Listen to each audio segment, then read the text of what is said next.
Very well, let me have the member for Emurua Dikir. Honorable Premier. Thank you, Madam Speaker, for also allowing me this opportunity to make myself heard on this particular issue. Madam Speaker, I think the introduction of Uwezo Fund, the Biashara Fund, the Women Enterprise Fund, the Youth Enterprise Fund, Madam Speaker, was specifically meant to look at how our youths can access funds, not through very stringent means, but through means that, of course, obviously, they would be able to access this money without necessarily having so many things which banks normally ask for.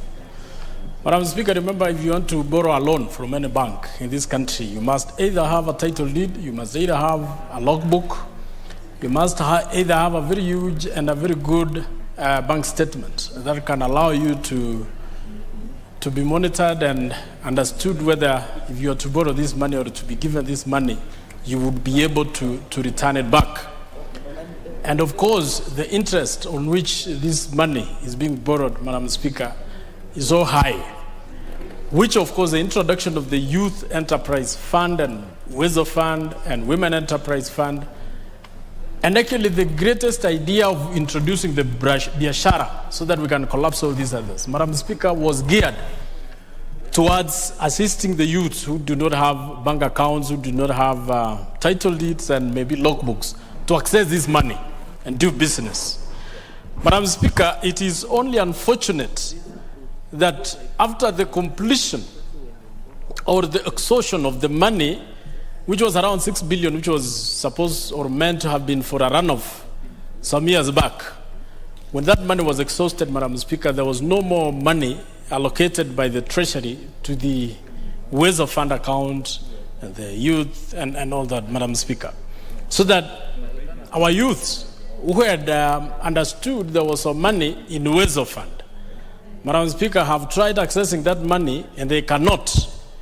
And the biggest trouble that we have now, Madam Speaker, is that us who are, maybe because this fund was run at the constituency level, they are claiming that some people have taken that money. But Madam Speaker, it is good to know, or it is good to make it clear, that there has never been more allocations to this particular fund. And I think the introduction of Biashara Fund, Madam Speaker, was intended at collapsing the youth, the women, and the Uwezo Fund into one entity so that we can be served from the same quota. But Madam Speaker, the reason I had actually supported the collapsing of all these funds to make one entity so that we can have one central point where this money can be dispersed. But Madam Speaker, there is a part in the regulations where if it is going to be on the Biashara Fund, Madam Speaker, then you have to meet just the regulations like when you're going to a bank.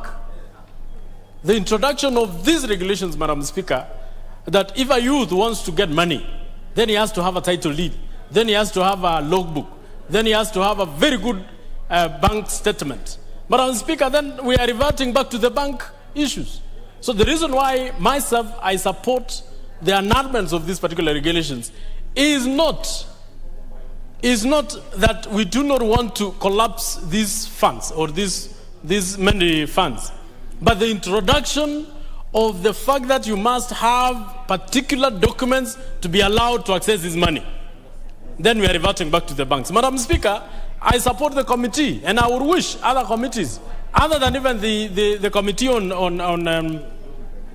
delegated, and even the same committee on delegated, be looking at the regulations which are introduced by other arms of government. Remember, there were regulations which were introduced by the Ministry of Education on opening of new schools. Those regulations must come to this house because it has a very big impetus on the society. Remember, there are regulations also which were introduced by the water tower. The water tower is acting, the regulations at the water tower are acting like laws themselves. Those laws must come to this house so that we can pass them as laws, and which can have a very serious impetus on the people. So, Madam Speaker, I support the annulment of these regulations, and I want any other regulation to be Very well, you support. The member for Seme, the Honorable Nyikalo Wambura. Thank you.